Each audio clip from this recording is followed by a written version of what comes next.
$40 받고 미국 주식 시작하자. 키움증권 최초 신규 고객이면 $40 미국 주식 투자 지원금 드려요.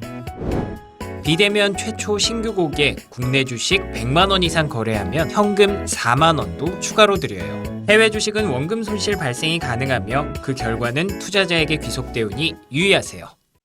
네, 월스트리트 모닝 브리핑 함께하고 있습니다. 저희가 또 실적 발표 소식 전해드리느라 이분을 살짝 늦게 만나뵙게 됐네요. 연세대학교 국제학대학원의 이남우 교수 만나봅니다. 교수님 어서 오세요. 안녕하십니까? 네, 안녕하세요. 네, 방금 애플 실적 발표가 너무 잘 나와서 다행입니다. 그러게요. 그러니까 저도 지금 실적 발표한 거 방송 이제 시작하고 발표했잖아요. 그래서 매출도 전사 매출, 부문별 매출 다 최고치고 영업이익률이 33%고 그다음에 순이익도 25% 증가했으니까 아주 좋습니다. 근데 저는 공급망 문제가 좀 없을 걸 약간 예상을 했었어요. 정말요? 제가 12월 달에 애플 스토어를 가서 마치 이제 제가 아이폰을 업그레이드 할 것처럼 물건이 이거 있냐 저거 있냐 다 물어봤더니 다 있어요? 물건이 다 넉넉하게 있다고 그러더라고요. 그래서 실제 재고를 넉넉히 확보를 해서 하여간 실적이 그래서 아주 좋았던 것 같고요. 여러 면에 있어서 하여간 마이크로소프트, 테슬라 다 실적들이 하여간 다 전반적으로 빅테크나 초대형주들이 아주 좋습니다. 잠시 후에 저희가 또 자세한 실적 이야기 나눠보겠고요. 이제 이 교수님과 함께 오늘 이야기 나눠볼 주제들이 굉장히 많아서 저희가 좀 빠르게 진행을 해보도록 하겠습니다. 먼저 어떤 이야기를 좀 나눠볼까요? 이제 지금 뭐 4분기 실적 저희 발표하잖아요. 근데 이제 여러분들이 좀 의아해할 거예요. 오늘 뭐 애플하고 비사 실적은 실제 예상치보다 좋았는데 뭐 실적이 그냥 그렇게 좋은 것 같지도 않은데 항상 예상보다 좋다고 그러잖아요. 그래서 이제 여기 보시는 자료가 이제 자료 좀 띄워두시죠. 그래서 크레딧 스위스가 집계한 건데 2016년부터 과거 한 5, 6년 동안 분기별 기업이익의 예상치는 애널리스트 추정치의 평균이죠. 그것보다 실제 실적이 얼만큼 좋았느냐. 근데 한 번도 예외 없이 매번 분기 실적 예상보다 실제 실적이 좋았어요. 근데 이제 그게 이제 왜 그러냐 하면 이제 과거에 보면 평균 한 5% 포인트 초과했고, 그러니까 10% 이익 예상 증가를 예상하면 한 15% 나왔다는 거죠. 그 다음에 이제 4분기도 지금 한 3분의 1 정도 발표했는데 S&P 500 기업 중에 한 6% 포인트를 초과했습니다. 한 21% 증가할 걸로 봤는데 지금 한 27% 증가로 나오거든요. 근데 이제 미국 회사 경영진들이 이런 조금 꼼수를 씁니다. 그래서 이제 분기 실적에 대한 가이던스를 좀 보수적으로 작게 약속을 하고 실제 실적은 그보다 항상 높게 발표를 해요. 왜냐하면 회사 경영진이 진짜 피하고 싶어 하는 게 네거티브 어닝 서프라이즈거든요. 생각보다 예상보다 실적이 안 좋은 거. 특히 두 분기 그러면 시장의 신뢰가 완전히 상실이 돼서 그래서 보통 그 영어로 이런 얘기를 합니다. 그래서 미국 경영진이 under promise 약속은 작게 하고 over deliver 실제 실적은 좀 더 좋게 한다. 그래서 항상 좋게 나오는 거고 보통도 한 60, 70% 보통 기업들이 예상보다 좋은 그 실적을 발표해요. 이번 4분기는 한 75%가 생각보다 좋았고, 오늘 애플 비자가 좋았고, 그래서 저희가 조금 이런 점을 감안해서, 그래서 지난 3분기는 진짜 실적이 A 플러스 학점을 줄 정도로 좋았고, 지금 4분기는 한 B 플러스에서 A 마이너스. 근데 오늘 뭐 애플하고 비자 실적이 좋아서 저는 이제 A 마이너스 정도 학점으로는 주고 싶습니다. 그래서 이런 점을 유의하고선 우리가 실적을 볼 때 이해를 하면 좋겠습니다. 우리 투자자들 시장에 대한 심리를 너무 기대를 하지 않게 만들어둔 다음에 이제 또 여기 표현에 이제 작업을 한다고 했는데 뭐 사실 나쁘진 않은 것 같아요. 뭐 그들의 전략이니까. 근데 지금 전체적으로 뭐 오늘 애플의 실적이 좀 좋게 나와서 분위기가 살짝 좋아지긴 했는데 실제 시장의 분위기는 좀 많이 얼어붙어 있는 것 같아요. 어떻습니까, 교수님?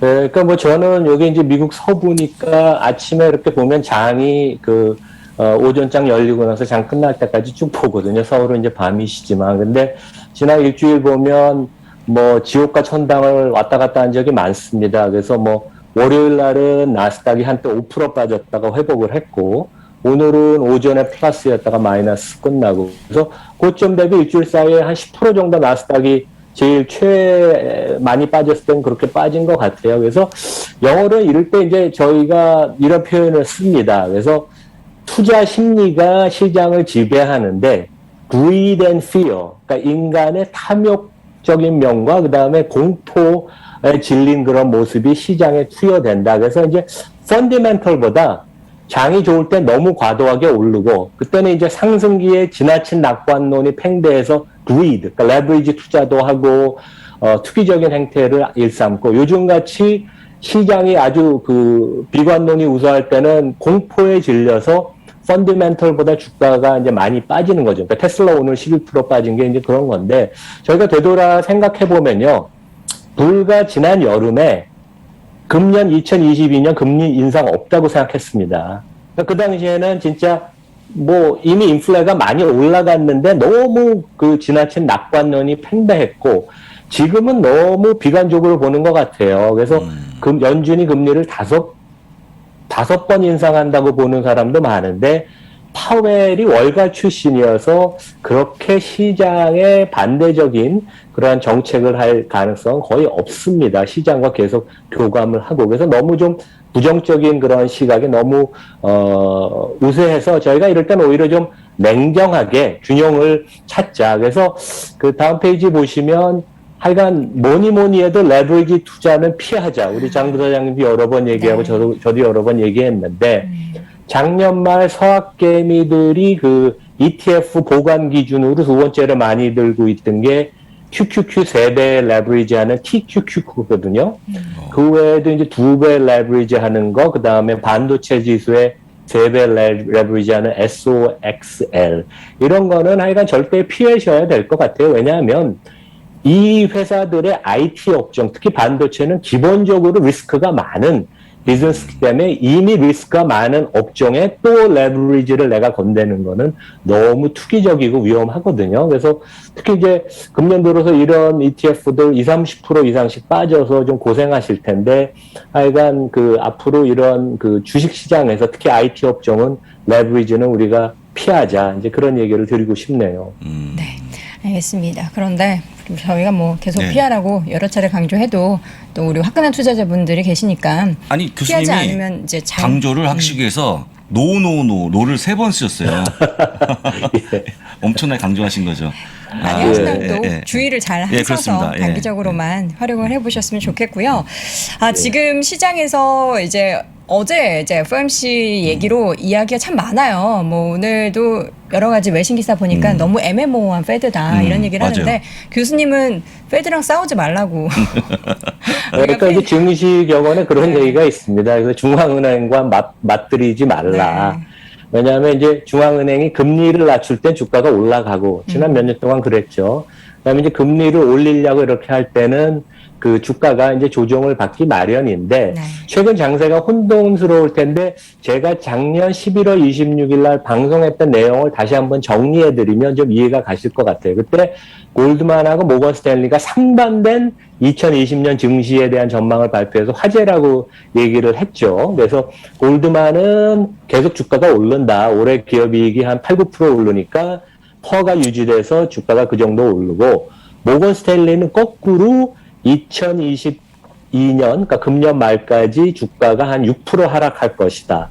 그래서 이제 4,400을 예상했는데 지금 4,330입니다. 그래서 연말 지수보다 낮은데 여기 이제 그림 그 설명을 보시면 이제 모건 스탠리의 주장은 그거예요.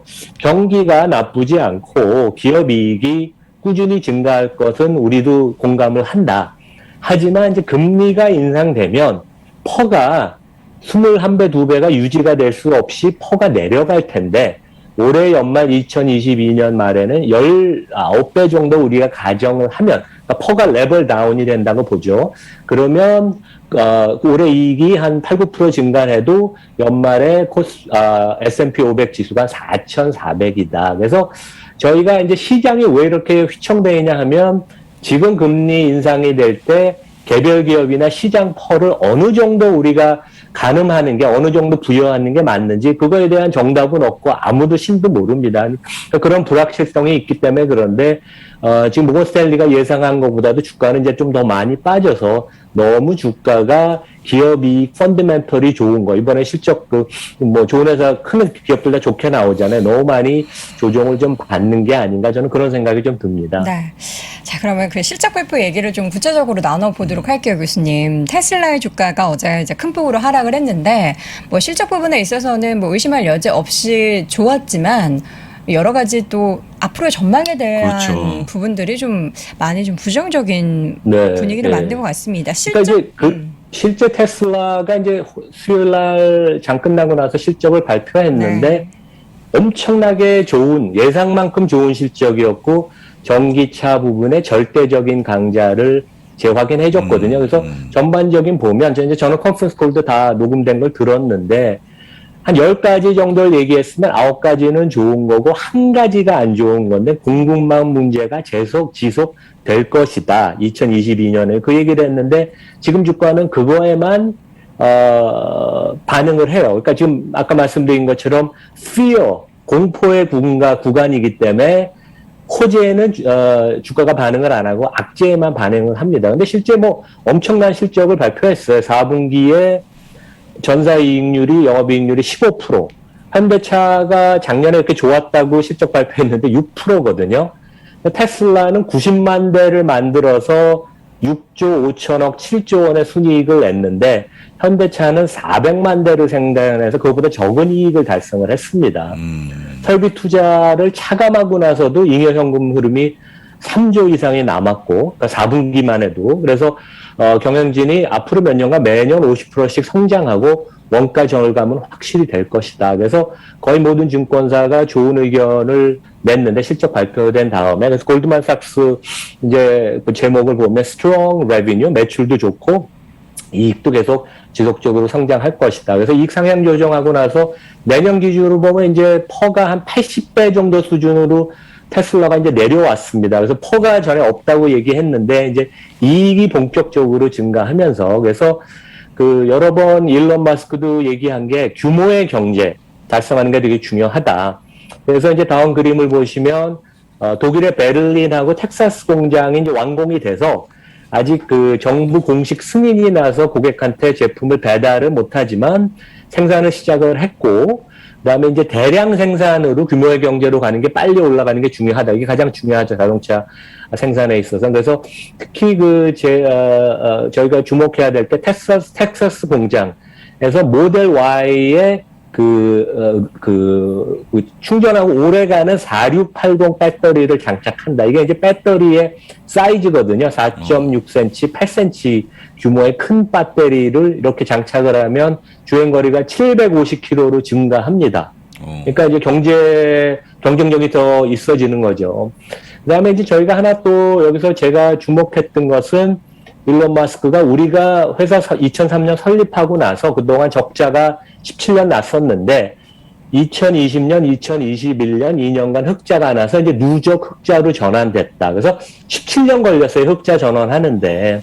그래서 이제 오늘 테슬라도 주가가 많이 빠졌지만 리비안, 루시드 주가는 더 많이 빠졌거든요. 그래서 제가 작년 11월에 그 방송에서 이런 얘기를 했습니다. 그때 리비안 상장되고 나서 주가 막 오르고 저희가 부정적인 얘기를 하면 좀 걱정하시던 그런 시기였는데 제가 이런 얘기를 했어요. 제가 1조 달러가 있으면 테슬라 기업 1개를 하지 리비안 10개는 매수하지 않을 것이다. 그래서 이제 저희가 이 투자 밸류에이션에 대해서 판단이 좀 어려울 때는 시가총액을 놓고 감각적으로 비교하는 방법이 있습니다. 그래서 국내에 보면 지금 LG 에너지 솔루션이 시총이 120조 원이에요. 삼성전자가 480조 원인데 제가 500조 원이 있으면 삼성전자 사지 LG 에너지 솔루션 10개 줘도 안 사겠습니다. 말이 안 되죠. LG 에너지 솔루션 4개가 삼성전자랑 기업 가치가 똑같다는 거. 그만큼 LG 에너지 솔루션 얼마나 고평가된 거가 이제 나타나는데 테슬라도 그때 11월에 시총의 테슬라가 1조 달러, 리비안이 100억 달러, 1,000억 달러쯤 됐는데 예. 지금 이제 주가가 둘 다 많이 테슬라는 좀 조정을 받고 리비아는 반 정도 빠져서 테슬라가 한 9,000억 달러 시총이 되고 리비안이 한 500억 달러 되는데 저는 아직도 테슬라를 택하겠어요. 근데 리비안이나 루시드가 월가 애널리스트들은 장기적으로 성공할 수 있는 회사라고 보니까 과거보다는 매력은 약간 좀 있어지는 건 맞는 것 같습니다. 네. 그리고 이제 제가 마지막으로 말씀드릴 게 그 테슬라가 2026년 되면 주가가 2,000달러 충분히 갈 수 있다고 봅니다. 왜냐하면 작년 매출액이 540억 달러인데 앞으로 5년 동안 50%씩 성장을 하면 판매 대수랑 매출액이 그러면 이제 2026년에 매출액이 한 4천억 달러 되는데 20% 순이익률 가정하면 순이익이 한 800억 달러쯤 됩니다. 그래서 여기 퍼 25배 곱하면 시총이 2조 달러가 넘거든요. 그래서 주가가 한 2,000달러 간다는 거니까 조금 이게 900달러에서 2,000달러 5년 동안 너무 그 주가 상승이 적다고 생각하시는 분도 있겠지만 항상 리스크를 저희가 감안해서 생각을 해야 되죠. 그리고 재밌는 게 포드 CEO가 짐 팔리가 어제 인터뷰를 했어요. 야후 파이낸스랑. 근데 자기가 진짜 존경하는 전기차 회사 두 개인데 한 군데 테슬라고 다른 데는 중국의 니오라고 얘기를 했고 제가 포드 머스탱 마크 2 딜러에 갔었어요. 여기도 제가 애플 비슷하게 자동차 사는 척하고 물어봤는데, 주문이 지금 7개월째 밀려있는 이유가 있어요. 포드, 제가 타보니까 너무 잘 만들었더라고요. 그런데 2% 부족해요. 역시 테슬라 모델 Y가, 포드보다는 여러 가지 차의 완성도, 여러 가지 모델 디자인, 실내 공간, 성능 앞서는 것 같습니다. 그래서 포드가 주가 오르는 이유를 제가 확인했지만 역시 테슬라보다는 한 수 아래다. 아직까지는 이제 그런 걸 제가 확인했습니다. 근데 교수님, 지금 일론 머스크 얘기로 치게 되면 신차보다는 로봇 쪽에 관심이 더 크지 않습니까? 그러니까 그거는 이제 추가적으로 앞으로 거기서 가치가 창출이 많이 되고 자동차도 실제 full self-driving 소프트웨어에서 더 이익이 더 많이 창출될 거라고 그랬죠. 예. 그래서 혹시 차가 덜 팔릴까봐. 그렇지는 않은데 테슬라도 제가 보니까 몇 달치씩 밀려 매장을 많이 가봤는데요. 매장에 차 진전되는 게 없습니다. 기존에 팔린 차에서 이미 그 소프트웨어로서의 이제 수익 창출이 또 되는 부분도 맞습니다. 우리가 좀 간과하지 않아야 될 것 같은데 일단 어제는 신차는 없다, 로봇에 집중하겠다라는 발언 때문에 단기적으로 하락했지만 이 부분은 크게 우려하지는 않아도 된다라는 게 교수님 생각이신 거죠? 마음 편안해지네요. 마음 편해집니다. 자, 그러면 마지막으로 마이크로소프트와 넷플릭스 실적 얘기 나눠볼까요? 그러니까 실적 발표된 지 며칠 됐는데 역시 마이크로소프트다. 그래서 4분기 매출이익이 다 20% 이상 성장했고 영업이익률이 43%. 그러니까 CEO 나델라의 모바일 퍼스트, 클라우드 퍼스트 전략이 진짜 잘 성공하는 것 같고 이 사람 팀 쿡보다 더 뛰어난 진짜 그 수준의 CEO 같아요. 그리고 주주 친화적으로 4분기 순이익이 188억 달러였는데 그중에 60%를 주주 환원한다. 배당 플러스 자사주. 우리 한국 기업이 진짜 이런 거 배워야 됩니다. 그러니까 넷플릭스는 이제 4분기 실적 발표할 때 CEO 헤이스팅스 제가 존경하는데 약간 이분이 가벼운 모습을 보였어요. 왜냐하면 순중이 850만 가입자 증가한다고 그랬는데 우리가 830만 했는데 잘한 거 아니냐고. 근데 월가가 얼만큼 이 회사의 성장 모멘텀, 현금 흐름에 예민하게 지금 보는지 몰라서 좀 가벼운 모습 때문에 좀 투자가 신뢰를 잃은 것 같고 올해도 오징어 게임 얘기가 많이 나오더라고요. 컨퍼런스 콜에 그런 컨텐츠 투자 발굴 많이 할 수도 있냐. 근데 올해 한 20조 원 컨텐츠 투자해서 캐시번이 계속 많아져서 그래서 주가가 많이 빠져서 지금은 좀 주가가 어느 정도 매력적인 수준인데 아까 장 부장님 얘기한 것처럼 이제 월가의 선수인 액맨이 지분을 취득을 했습니다. 그래서 이사회를 흔들지 안 흔들지는 지금 두고 봐야 될 것 같아요. 근데 액맨이 이 사람도 유태인인데 엄청나게 아주 센 행동주의자 펀드가 한번 걸리면 이 사람도 이사회를 흔드는 사람입니다. 그래서 항상 재미있을 것 같습니다. 기대를 또 해볼 부분들이 있을 것 같아서 오늘은 사실 기분이 굉장히 다운됐었는데 네. 교수님과 함께 이야기 나누니까 뭐 생각보다 더 그렇습니다. 괜찮을 수 있는 부분들이 많네라는 그런 생각이 듭니다. 자, 교수님 제가 알기로는 이제 한국으로 들어오신다고 들었는데 맞나요? 네, 화요일 날 비행기 탑니다. 네, 조심해서 넘어오시고 또 예. 열흘 동안 자가격리 하셔야 예. 되기 때문에 예. 당분간은 또 네. 화상으로 만나 뵙도록 하겠습니다. 예, 오늘 말씀 네. 고맙습니다. 네, 고맙습니다. 네, 감사합니다. 아직도 미국 주식 투자 망설이고 있습니까? 이 미국 주식 좋은 건 알겠는데 아직도 망설이는 당신을 위해 미국 주식 분야 최장수 베스트셀러 미국 주식이 답이다 개정판이 출간됐습니다. 코로나19 이후 달라진 시장 트렌드, 2020년 이후의 유망 종목, 또 테마별 추천 ETF까지 한 권에 모두 담아냈습니다. 글로벌 투자의 중심으로 당신을 이끌어줄 미국 주식이 답이다 개정판 강의와 함께 보시면 더욱 좋습니다. 지금 전국 서점과 온라인에서 만나보세요.